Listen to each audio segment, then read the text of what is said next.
Après 8 ans pratiquement passés en détention à la Cour pénale internationale pour crimes contre l'humanité et crimes de guerre dans le cadre des violences post-électorales de 2010-2011, l'ancien président ivoirien Laurent Gbagbo et son ministre Charles Blé Goudé pensaient pouvoir recouvrer enfin la liberté ce mardi 15 janvier 2019.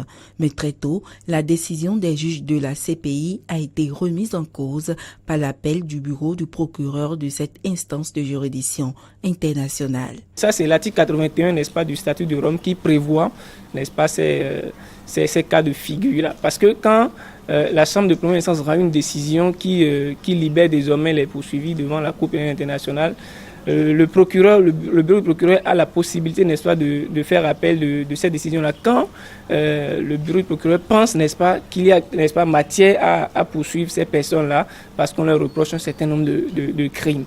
Et c'est ce qui a été fait la semaine passée. Le bureau du procureur a fait appel devant la chambre d'appel de la Cour pénale internationale.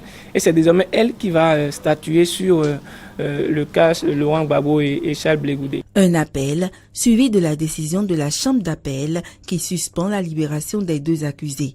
Un effet suspensif relatif à chaque législation. Lorsque, à contrario, des voies de recours sont possibles, comme je le dis, il faudra voir ce que prévoit chaque législation selon les systèmes.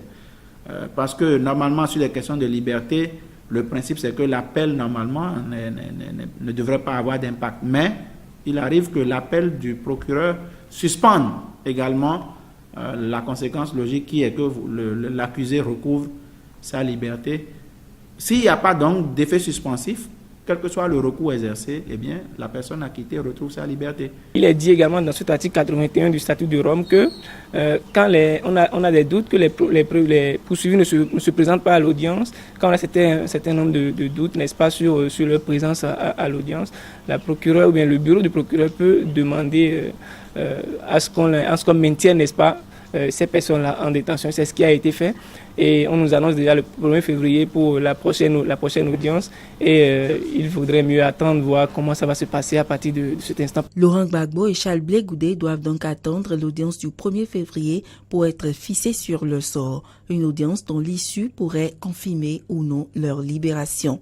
Déjà, il faut dire que les juges de la chambre d'appel ne sont pas liés par la décision des premiers juges. Maintenant, la décision que les juges pourraient rendre peut s'assimiler à ce qu'on a déjà vu par le passé. Ou ça peut complètement aller à l'encontre de ce qu'on a vu par le passé également. Donc, ça dépendra, n'est-ce pas, de ces nouveaux éléments-là qu'on va apporter. Ça dépendra, n'est-ce pas, de ces nouvelles personnes que les juges vont écouter désormais devant la Cour pénale internationale.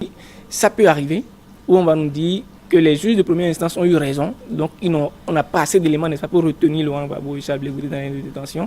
Ça peut également arriver qu'on nous dise aujourd'hui qu'on a assez d'éléments, n'est-ce pas, pour les poursuivre, pour continuer l'affaire et peut-être déboucher peut-être sur leur condamnation. Quelle que soit l'issue de cette affaire, il faut retenir que la crise post-électorale d'avril 2011 a fait des milliers de victimes en Côte d'Ivoire qui n'attendent que justice soit faite.